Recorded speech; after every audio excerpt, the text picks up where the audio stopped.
आजकल तो बच्चियां भी सेफ नहीं है। यहाँ मत जाओ, वहाँ मत जाओ, बाहर मत जाओ, ऐसा मत करो, वैसा मत करो, जमाना खराब है। कभी अपनी बेटी को गले लगाकर पूछा है कि कहीं कोई घर में तो नहीं? अधिकतर मुस्लिम लड़कियों को अपने परिवार के सदस्यों से ही यौन उत्पीड़न का सामना करना पड़ता है, क्योंकि जो उनकी आसमानी किताब है वह औरतों की सहमति का कोई भी लेना देना नहीं होता है। वह औरतों को सिर्फ गुलाम बनाकर ही रखने का आदेश देती है।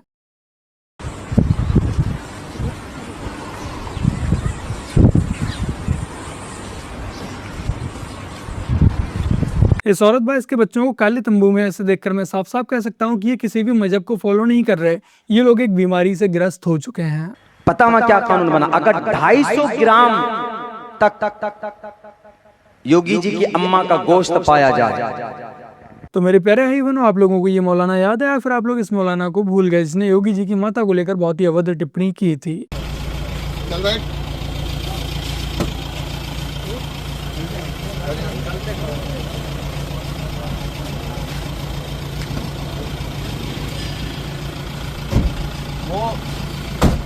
लाल आगे बढ़ो, आगे बढ़ो।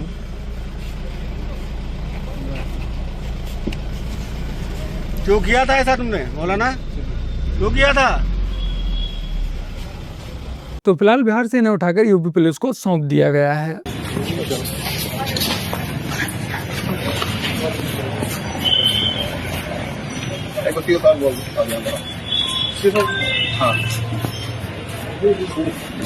और जैसे ही ये मौलाना यूपी पुलिस के पास पहुंचता है, उसके बाद से ही इसकी चाल ढाल कुछ बदल सी जाती है।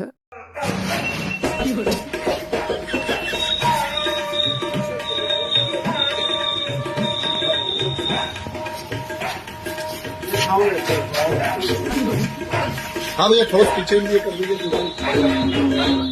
अब यही मौलाना जो कि सिर्फ अल्लाह के सामने झुकता था, अल्लाह के सामने हाथ जोड़ता था, आज वो यूपी पुलिस के सामने हाथ जोड़े खड़ा है। मैं अब्दुल्ला सालिम कासमी अपने एक जुर्म का एतराफ़ कर रहा हूँ।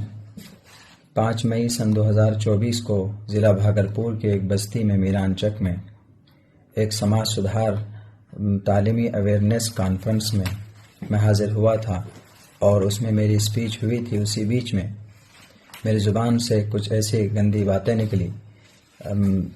उत्तर प्रदेश के सीएम साहब के माता के लिए जो मेरी ज़ुबान से नहीं निकलना चाहिए था।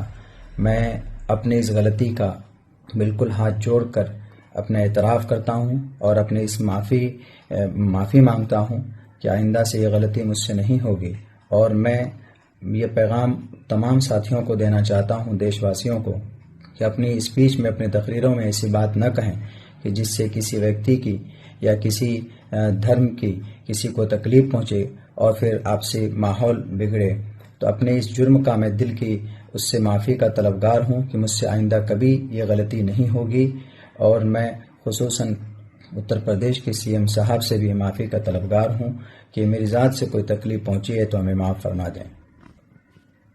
बाकी गाइए आपको इसकी एक और वीडियो दिखाते हैं। आप अगर कोई प्रोटेस्ट करते हैं तो पता इसका फायदा क्या होता है। बाहर की जो इन्वेस्टर होते हैं, जो कंपनी होती है, तो हर दिन वो अपना पैसा लगाती है इंडियन शेयर मार्केट में, लेकिन जब देखता है कि लोग वहां पर प्रोटेस्ट कर रहे हैं तो वो पैसा नहीं लगाते, तो हिंदुस्तान की मार्केट डाउन होती है। आपको तो देखा ना आप लोगों ने, ये मौलाना कैसे अपनी कौम के लोगों को भड़का रहा है, कैसे ये दंगों के फायदे गिन पा रहा है। एक तरफ जिन दंगों से हमारे देश के लिए नुकसान होगा वो इनके लिए फायदे की चीज़ है। तो मेरा यूपी पुलिस से यही आग्रह है कि जब भी आप कोई भी इसको लेकर केस बनाए तो कृपया उस केस में इस वीडियो को भी मद्देनजर अवश्य रखिएगा।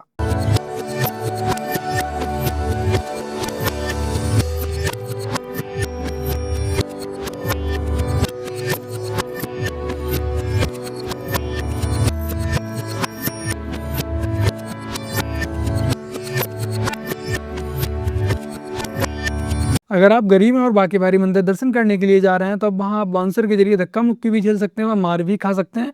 लेकिन यदि आप वहीं पर पैसे वाले हैं, मीडिया वाले, इन्फ्लुएंसर हैं, तब आपके लिए वीआईपी दर्शन की सुविधा उपलब्ध रहेगी अच्छी खासी। और ये सिर्फ माँ के बारे मंदिर की कहानी नहीं है, हमारे देश के जितने भी बड़े बड़े मंदिर हैं अधिकतर सभी मंदिरों में सेम यही प्रथा आपको देखने को मिल जाएगी। और सच बताऊं, इसी वजह से मेरा इन बड़े बड़े मंदिरों में जाने का मन नहीं करता है जब वहां देखता हूँ कि श्रद्धा को आज धंधा बना रखा है। बाकी का वृंदावन बरसाने के मंदिरों में जो पुजारी बैठे हैं उनको लेकर भी मेरे पास बोलने के लिए बहुत कुछ है, जो कि खुद मैंने वहां जाकर अपनी आंखों से ऑब्जर्व किया।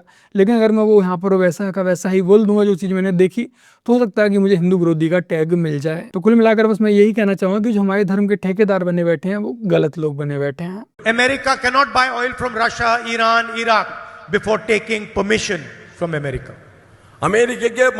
अमेरिका रसिया ईरान इराक से तेल नहीं खरीद सकता है जब तक अमेरिका को खुद परमिशन नहीं दे। कृपया कोई चमचा मुझे समझाने की कोशिश करेगा कि यहाँ पर आखिर आपके राहुल गांधी जी कहना क्या चाहते हैं। Whether you want to be a doctor, nurse, lawyer, engineer, housewife, whatever you want to do, we want to help fulfill that dream. बाकी सब ठीक है, लेकिन हाउस वाइफ बनाने में भाई ये कैसे हेल्प करेगा। Clark's village. We will now go to his house and see. Akhlaq village नहीं है। अच्छा, किसका विलेज है? ये ठाकुरों का विलेज है, ये मुल्ला का विलेज नहीं है, मुसलमानों का विलेज नहीं है, ठाकुरों का विलेज। बेचारी दाबायर की पत्रकार प्रोपेगेंडा फैलाने गई थी, लेकिन गांव के लोगों ने चलने नहीं दिया। कश्मीर में तमाम लोग हैं, पैसा रुपया सोना चांदी सब ईरान भेज रहे हैं, दान कर रहे हैं। हाँ, तो वो तो ठीक है ना। हम लोग कहने कि यही दान अपने देश में सैनिकों के लिए क्यों नहीं होता है, यही दान अपने देश में हमला होता है, सैनिकों के लिए क्यों करेंगे। हम जो है हक के खिलाफ है, हक के खिलाफ नहीं जाते। जो लोग शराबी कबाबी शबाब, आजकल का यही तो रोल चल रहा है ना।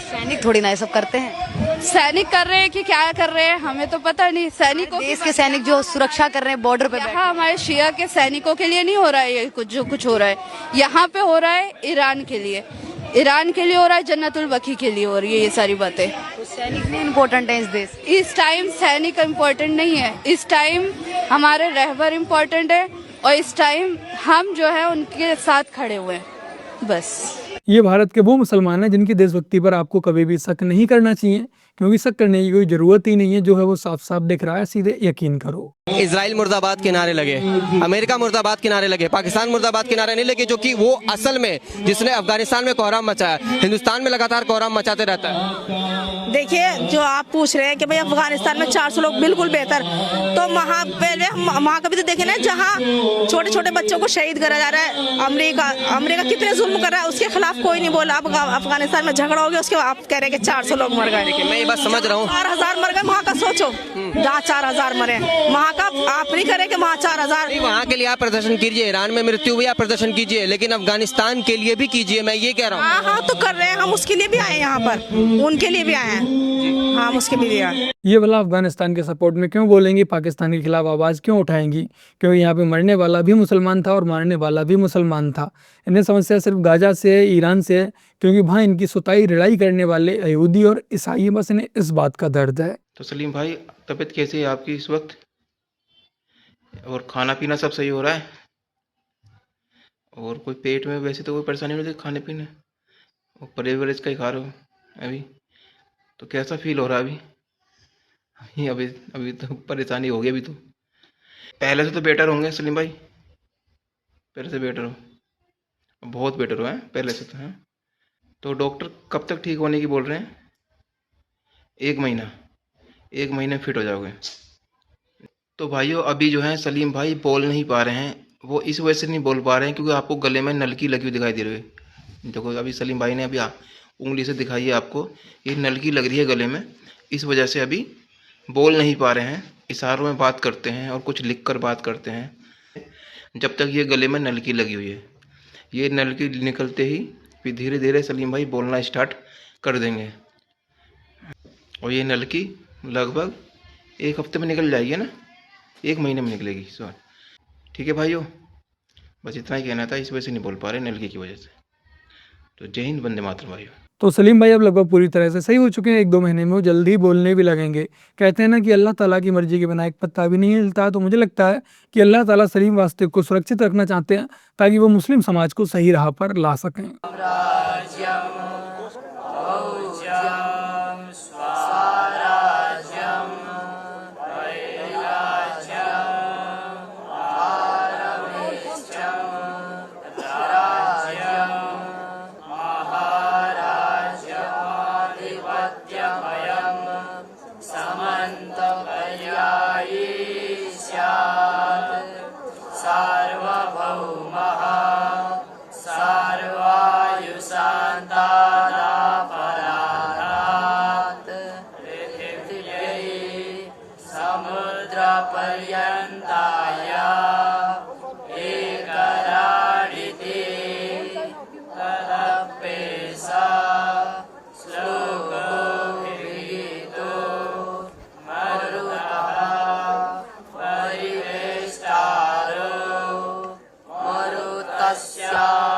ये है नेपाल के नए प्रधानमंत्री बालेंसा। हो सकता है ये कुछ मुद्दों को लेकर, कुछ बातों को लेकर हमारे इनसे मतभेद हो सकते हैं, लेकिन जिस तरह से हिंदू रीति रिवाजों से इन्होंने पद ग्रहण किया उससे साफ साफ पता लगता है कि ये सच्चे हिंदू हैं और वामपंथियों, सेकुलरों और मजहबियों को खुश करने की इन्हें कोई परवाह नहीं है। बाकी का नेपाल के प्रधानमंत्री बनते ही इन्होंने छात्र राजनीति पर पूरी तरह से रोक लगा दी, जो कि मुझे बहुत ही सही फैसला लगता है कि हमारे देश में भी ऐसा हो जाना चाहिए।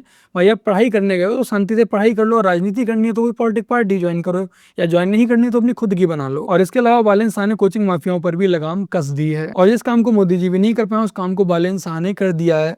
नेपाल में जितने भी स्कूल जो कि विदेशी नामों से चल रहे हैं, जैसे एक्सपोर्ट हो गया, सेंट जेवियर हो गया, कॉन्वेंट हो गए, इन सभी स्कूलों को आदेश दे दिए हैं कि अपने स्कूलों के नाम बदलकर स्थानीय भाषा में रखो, स्थानीय संस्कृति में रखो, जो कि बालेन शाह का बहुत ही सराहनीय फैसला। और इन सब चीजों को देखकर लग रहा है कि इन्हें सच में अपनी संस्कृति की, नेपाल की फिक्र है, ना कि जबरदस्ती वामपंथियों को खुश करने पर लगे हुए हैं। धुरंधर 2 आप मूवी देखा होगा, बहुत अच्छा मूवी चल रहा है सब जगह में। ये मूवी देखने के बाद मुझे पता चला ये मेरा स्क्रिप्ट है, मेरा कहानी है। मैं बहुत मेहनत से किया था 2023 में, और 23 में मैं आके इधर बहुत सारे कंपनीज को नरेट किया था, क्योंकि इन लोग बोल रहा था कि अगर आपको बड़े एक्टर चाहिए कॉर्पोरेट लेके आना। तो कॉर्पोरेट लेने के लिए मैं बहुत सोनी के पास गया, जी कंपनी के पास गया, टी सीरीज के पास गया, धर्मा प्रोडक्शन के साथ पास गया। मेरे को आदित्य रॉय कपूर चाहिए था ये मूवी के स्क्रिप्ट के लिए, तो बहुत ट्राई किया मैंने, बहुत लोगों को मैं स्टोरीज भेजा था, और मैं स्क्रीन राइटर एसोसिएशन मेंबर हूँ, वहां पे मैं स्टोरी रजिस्टर किया था नवंबर 2023 में। मेरा सारा प्रूफ्स है और मेल कम्युनिकेशंस है, सारा फोटोज है, मेरा स्केचेस है, स्क्रिप्ट्स है, सारा आप देख सकते हैं। I will be disclosing this, and also I am putting a case on this movie, because उन लोग मूवी अच्छा बनाया उसके लिए मेरा कोई ये नहीं है, क्योंकि मेरा कहानी को उन लोग एक्सप्लॉइट किया है। ये मूवी मैंने बनाया था एक सिनेमा एंटरटेनमेंट के लिए, लेकिन उन लोग पॉलिटिकली प्रोपेगेंडा बना दिया ये मूवी को। It is hurting me. मेरा बहुत सारे फीलिंग्स में शेयर करना चाहता हूँ आज। So this is what I wanted to say this with the media people to reach to the public, because ये मेरे जैसा मासूम इनोसेंट राइटर्स बहुत सारे लोग साउथ से है, बहुत सारे स्टेट से आके इधर बहुत ट्राई करते हैं। लोग सोचते हैं इन लोग को प्रोडक्शन वाले सपोर्ट करेंगे बोल के, लेकिन ये ऐसा नहीं हो रहा है। उन लोग कॉपी करके स्टोरी को कुछ और डाल के उन लोग एक्सप्लॉइट कर रहे हैं। मेरे साथ जो है किसी और के साथ नहीं हो सकता है, इसलिए मैं मैक्सिमम एफर्ट डालूंगा कि बहुत लोगों को ये चीज पता होना चाहिए कि हमारे साथ जो हुआ है। So thank you friends. लो भाई, बस यही देखने को बचा था कि धुरंधर मूवी की जो स्क्रिप्ट है वो चोरी की है। मेरा इनसे बस एक ही सवाल है कि जब धुरंधर 1 रिलीज हुई थी उस समय क्या आप कुंभकर्ण की नींद सो रहे थे? 6 महीने बाद आपको होश आता है जब धुरंधर 2 रिलीज होती है, या फिर आदित्य धर ने सिर्फ और सिर्फ धुरंधर 2 की ही स्क्रिप्ट चुराई थी? नाम क्या है आपका? नाम का बा? इधर देखो है मिस्त्री कौन है यहाँ पे? मिस्त्री नहीं आया, ये जमीन केकरे नाम पे बा? जमीन किसके नाम पे है? करबला के नाम पे है। क्या नाम है आपका? हाँ सलीम है। कहाँ के रहने वाले हो? मोहिद्दीनपुर के। आपका क्या नाम है भैया? हाजिए मत बताइए क्या नाम है। कुछ नहीं है। हाँ ठीक है, हम कुछ करने नहीं पूछ रहे, बताइए। हाँ तो जब कागज ला के देंगे तब इसके बाद आगे काम करिएगा। बंद करिए, हटाइए। नाम क्या तुम्हारा? अरे कोई भी काम करने वाला नाम क्या? राजू कहाँ के रहने वाले? वो छोटू। और क्या है बेटा? सैफ। कहाँ से? मोहिद्दीनपुर के। और ये कहाँ के हैं? ये